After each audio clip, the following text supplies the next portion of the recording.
I was not supposed to be the one who went to the title office that morning.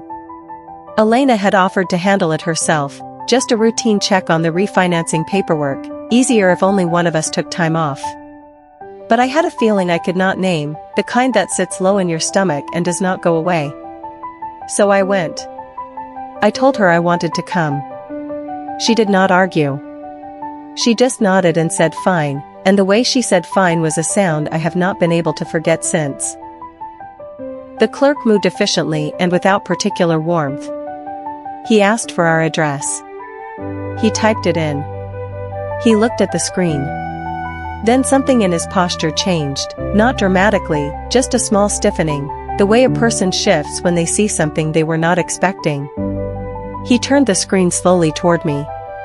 My name was not on the property. I had bought that house. I had signed the mortgage. I had paid every payment for 7 years. Elena was standing beside me, calm and composed, like she was waiting for a bus. She said 2 words very quietly. "It's already done." The clerk frowned. "Wait," he said.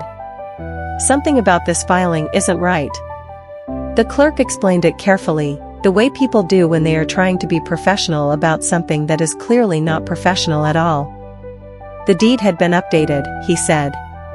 Submitted digitally through the county's online portal approximately 3 weeks ago. He used the phrase clerical correction before Elena used it, which meant he was reading from whatever note was attached to the filing. Elena nodded when he said it and told him it was exactly that, a clerical correction, something to do with the refinancing process, nothing to be concerned about. I asked who had authorized the correction and I kept my voice flat when I asked it. I had not authorized anything. No one had called me or mailed me or asked me to sign anything in the last 3 weeks. The clerk pulled up the submission record. There was a digital signature attached. He studied it for a moment, comparing it to something on a side panel. Then he looked at me for a moment, the expression of someone doing their own careful calculation about what they are looking at. "There is a signature on file," he said slowly. "But it doesn't look entirely consistent." He printed the signature and slid it across the counter. I looked at it. My name was there, the right letters in the right order, the way it looked if you had studied it from a document and tried to reproduce it carefully. But the pressure was wrong. The spacing between the letters was wrong. Anyone who had signed their name 10,000 times could feel the difference between their own mark and a copy of it. This was a copy. I set the paper down. Elena was looking at the wall behind the clerk's head. Not at me. Not on the paper. She had gone somewhere inside herself and I could not tell what was happening there. I had been married to this woman for 9 years. I thought I knew the map of her. The way she worried about things by going quiet.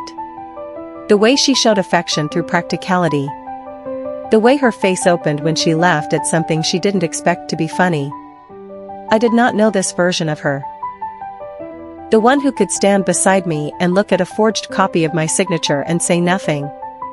The clerk spoke. "We'll need to pull the original filing to compare." The system was slow. Those few minutes felt like standing at the edge of something with no way to tell how far down it went. The clerk clicked through screens, typed, waited, typed again, running a search I couldn't see from my side of the counter. Elena was still in the room and had not moved. I was aware of her the way you become aware of something you have stopped trusting, with all of your attention, all at once, suddenly, and without announcement. Then the original deed came up on the screen.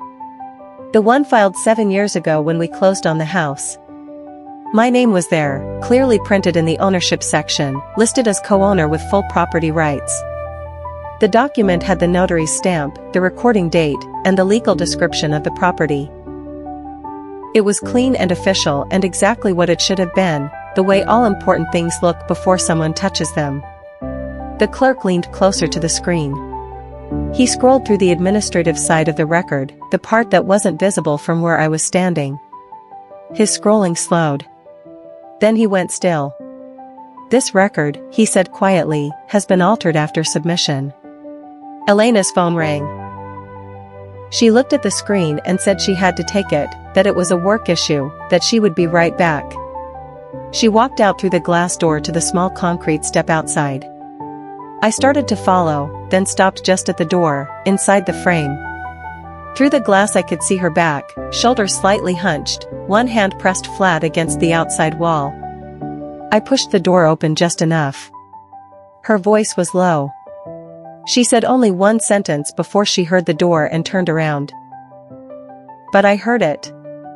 They're checking the original.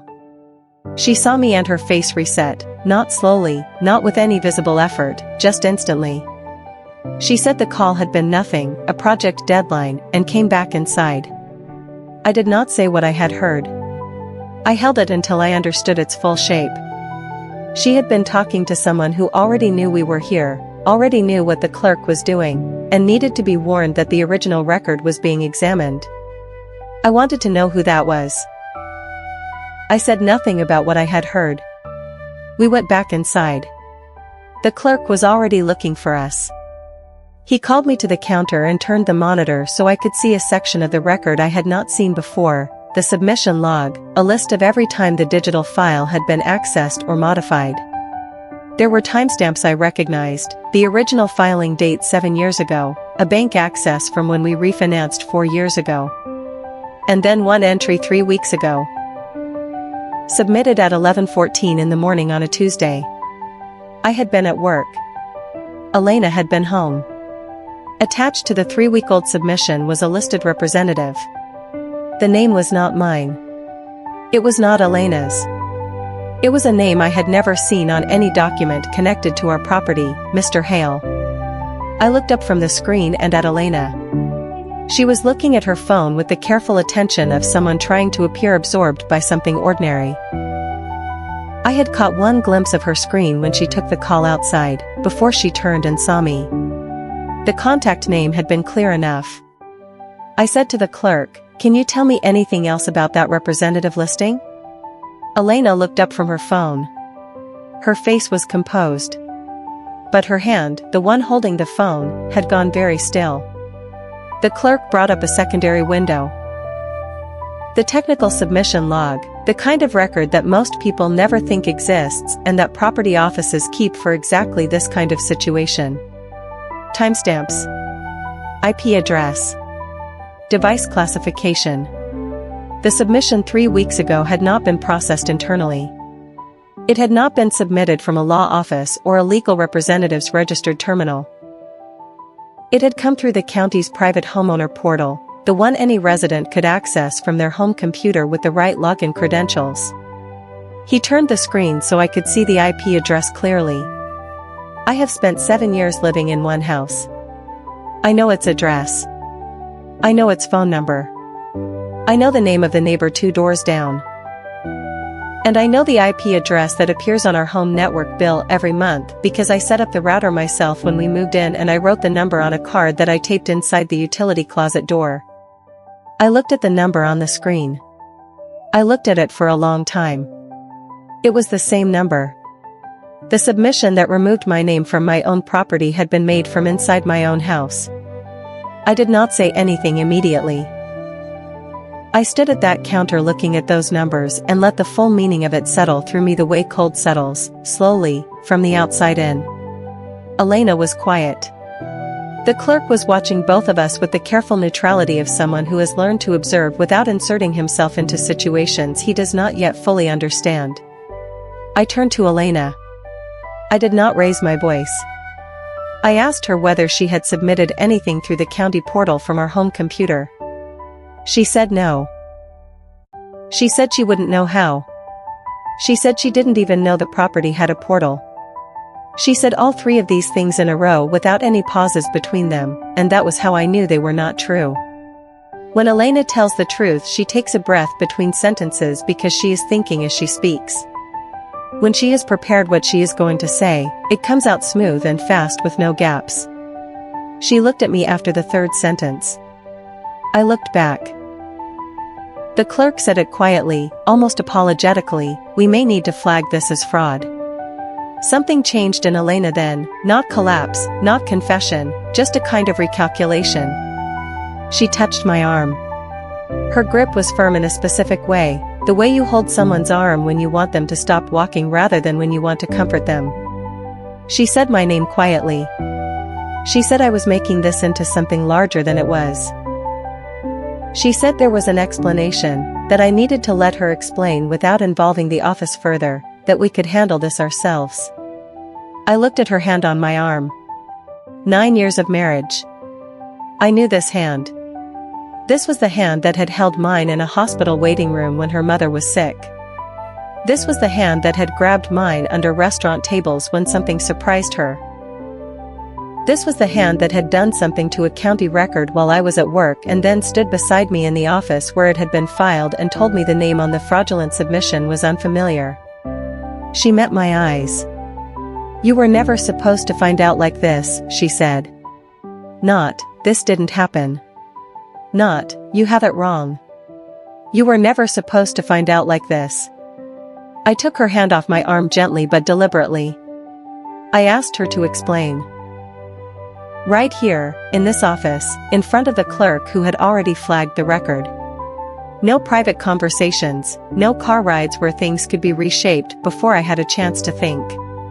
Here. She looked around the room. Then something shifted, not toward honesty exactly, but toward a version of the truth she had apparently decided she could afford to give me.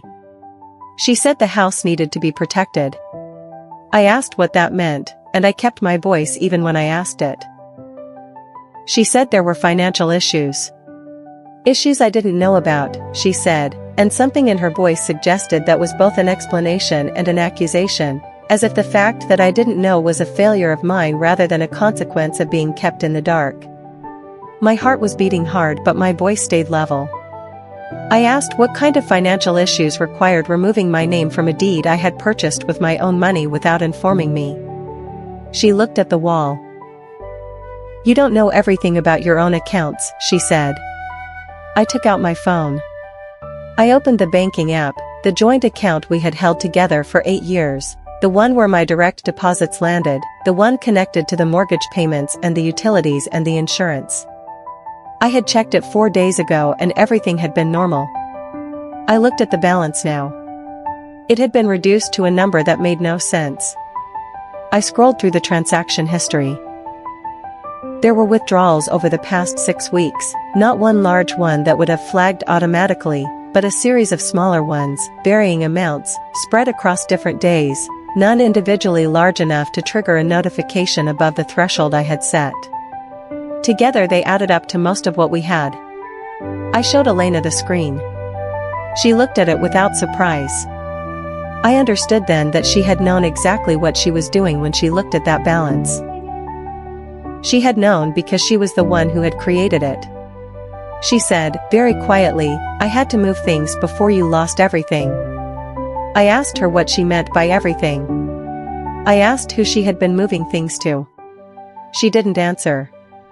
She started talking the way people do when they have run out of one position and need to move to another quickly, before the first one fully collapses. She said I had been making risky decisions. Financial decisions. She said she had tried to talk to me and I hadn't listened, that she had seen things coming that I hadn't been willing to see, that she had done what she did to protect us. The word "us" landed strangely. I asked her to name a single risky financial decision I had made. She didn't answer that either. I asked her to name one conversation she had tried to have with me about these financial concerns. She looked at the floor and did not answer. I turned back to the clerk. I told him I had not authorized any of the transactions in the joint account or any documents submitted through the county portal in the last 3 weeks. He had been listening with a carefully professional expression. He began typing something. Then he stopped and looked at his screen. He looked at it for a moment before he turned back to us. "Sir," he said, "there's a second name tied to the submission." The name was Hale. He gave his full name, Douglas Hale. Listed in the submission metadata as legal representative, with a license number and a contact address. I had never heard of Douglas Hale. I had never retained a lawyer named Hale, never signed a representation agreement with anyone named Hale, never spoken to anyone of that name about any property matter in my life. The clerk read the license number aloud and pulled up the state bar registry on a second window. Douglas Hale was a licensed property attorney operating out of an office across the city. He had been in practice for 12 years. He had a website with a professional photo and a list of services that included asset protection, estate planning, and property transfer facilitation. I read those last 3 words twice. Property transfer facilitation. I turned to Elena. She had gone pale in a way I had not seen before. Not the pink flush of embarrassment or the gray wash of illness, but an actual paleness, as if something underneath her face had drained. She was looking at the clerk's screen as if something in it might explain itself. I said her name. She did not look at me. The clerk had called his supervisor by this point. A woman in a gray blazer who came in from the back office, introduced herself with a brief name I didn't catch, and positioned herself beside the terminal in the practiced way of someone trained to be present without making a difficult moment feel more difficult than it already is. She reviewed the submission record and the attorney listing carefully. She asked me formally whether I had retained Douglas Hale as my legal representative for any property matter. I said no, clearly and without hesitation. She asked Elena the same question. Elena said she had met with Hale. She said she had understood, based on what he told her, that he would be handling the matter on behalf of both of us. I asked her how she had retained a joint legal representative without once telling me about it, without giving me the option to speak to him myself. She said Hale had told her the consent was implied by the nature of the transaction. The supervisor typed something.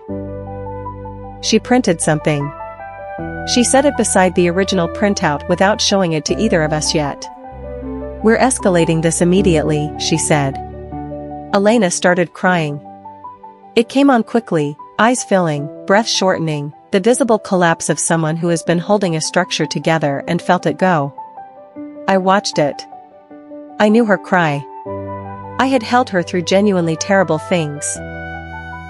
Her mother's illness, the miscarriage we had not told anyone about, the year she lost the job she had spent 5 years building. I knew what it looked like when she cried from the inside out. This was different. The tears were real, but the architecture around them was controlled. The pauses were placed in the right positions. It was the kind of crying that was meant to be seen. She took my hand and said my name and asked me to let this go, to let her explain privately, to not do this here. I let her hold my hand because taking it away again felt unnecessarily cruel and because I needed a moment to think. She said something then that stopped the thinking. She said, "You don't know what he's capable of." Not, "This was a mistake." Not, "I am sorry for what I did." "You don't know what he's capable of." I kept my voice completely level. "Tell me," I said. She said Hale had come to her 4 months ago. She said he had documents, financial records, she called them, that showed liabilities attached to my name. Loans. Lines of credit. Significant amounts. She said he told her the debts were accumulating and that creditors were preparing to move against our shared assets, starting with the house. She said he told her the only way to protect the property was to remove my name and place it in a protected structure, some kind of trust or holding arrangement he managed. She said she had asked for proof and he had provided papers, official-looking, professionally formatted, with account numbers and dates and amounts that seemed real. I asked her whether she had shown any of this to an independent attorney. She hadn't. I asked whether she had told me any of it. She hadn't. I asked why not. She said Hale had told her that involving me would trigger the creditors to accelerate the collection timeline. There it was. The mechanism. She had been told exactly what would keep her isolated and moving forward without me, the specific fear that telling me would make things worse. She had believed it.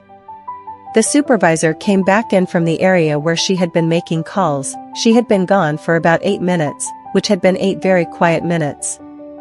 She set a printed document on the counter and placed her hand flat on it with the deliberateness of someone who wants you to understand that what follows is important. She told me that the title office had been in contact with the county assessor's records division. Over the past 5 months, several financial instruments, 2 personal loan applications and 1 line of credit, had been filed using my identifying information, my name, my social security number, my listed home address. None of them had been filed from my address. The contact address on each one was different. A suite number at a commercial address across the city that, when she checked, corresponded to a virtual office service. A rented mailbox. There were no actual debts accumulated in my name from any legitimate source. The loans Hale had shown Elena were fabricated documents.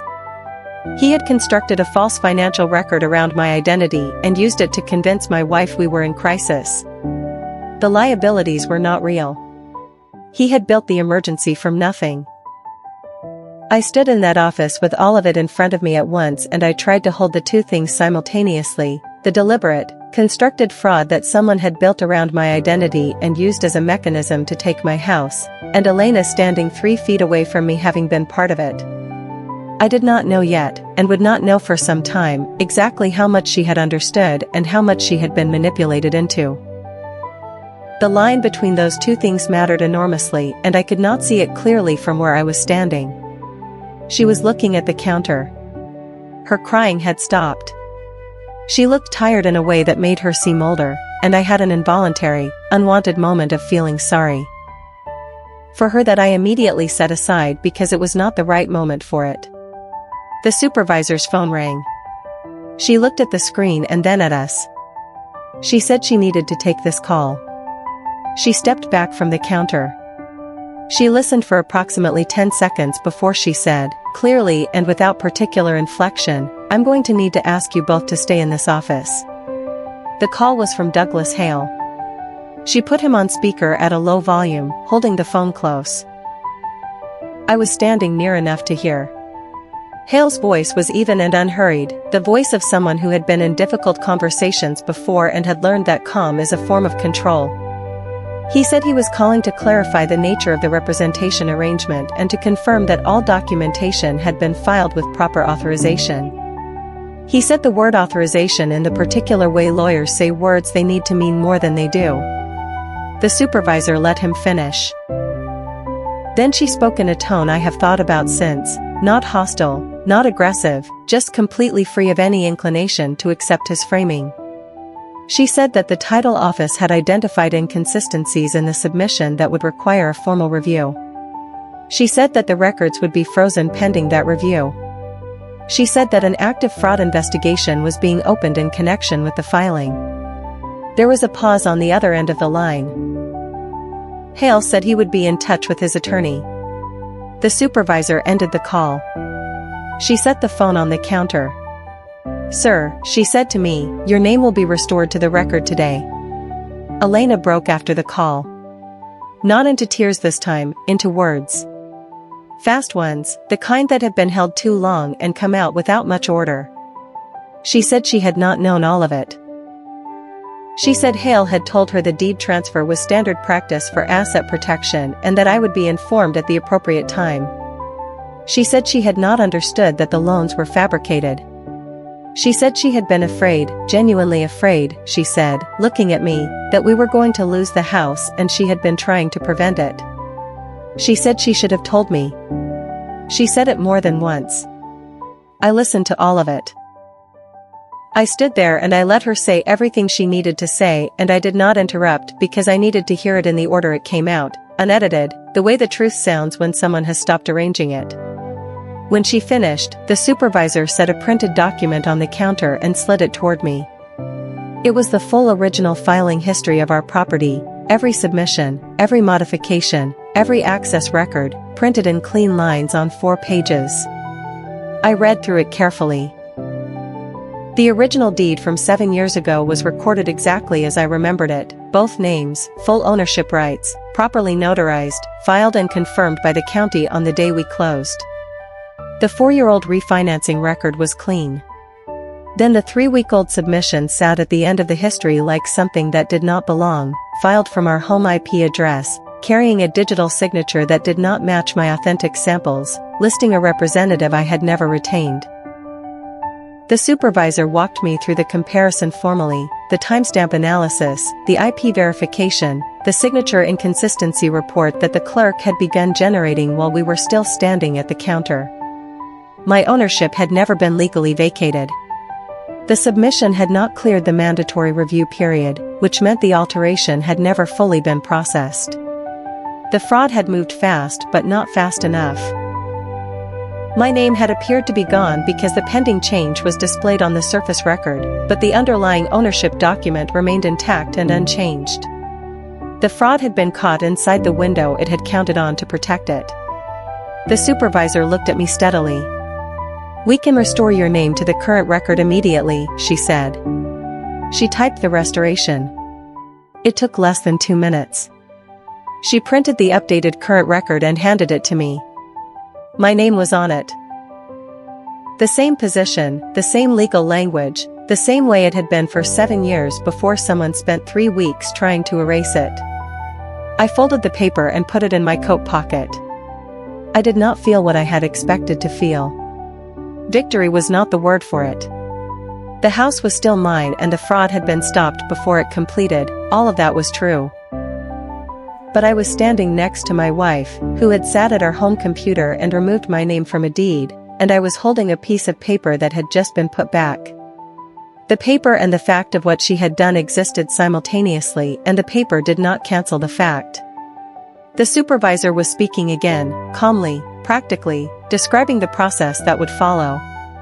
Investigators would be in contact with both of us. Statements would be needed. Douglas Hale's license status would be flagged pending the investigation's findings. She said all of it with the composed efficiency of someone for whom this was not the first time. The investigation opened formally within 48 hours. Detective Arroyo was assigned and interviewed us separately, which I understood was necessary. Elena cooperated completely. She gave them Hale's contact information, the documents he had provided her, the timeline of every conversation she had with him from the first meeting 4 months ago. She gave them the email chain and the account number he had instructed her to use. Hale had been careful but not careful enough. Careful people know that the first place an investigation looks is not the document itself but the chain of decisions that produced it, and he had left a chain that connected back to him clearly on every link. His other clients were identified. The property fraud unit had seen variations of this scheme from 3 other practitioners in the past 5 years. 2 of them were currently in federal custody. Elena was not charged. She was cautioned, formally, about the legal consequences of acting on behalf of a third party in property matters without independent legal consultation. She sat in the room where Arroyo said this to her, and she looked like a woman understanding something very slowly that she had been trying not to understand. I went back to the house that evening alone. Elena was staying with her sister. Her choice, offered before I said anything about needing space, which told me she had been carrying that decision for a while. I walked through the rooms in the particular way you walk through a place when you are trying to decide what it means to you now. The kitchen where we had eaten 1,000 meals.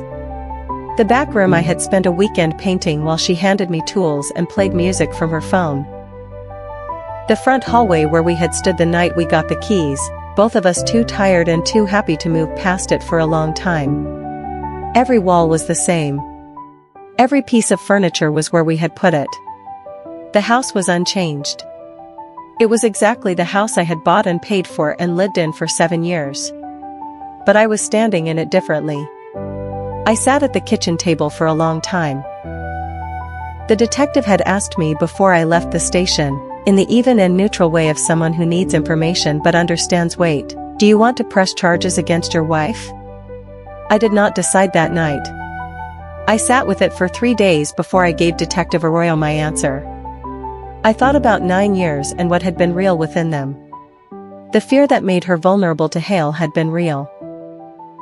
The impulse to protect what we had, however wrong the execution, had come from somewhere genuine. I also thought about the 7 weeks of transfers. The IP address. The prepared explanation. The controlled crying in the title office. There is a difference between someone frightened who made a terrible decision and someone who built a plan and then stood next to you while you discovered it and said it was already done. I did not press charges. I pursued the divorce. I supported the prosecution of Hale fully and completely, and I gave Arroyo every piece of documentation I had.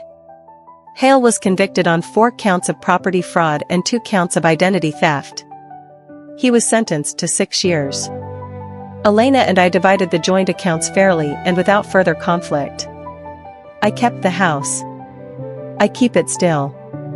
Because losing my name on that deed was the moment I understood that what I had almost lost was not the house. It was the truth of my own life.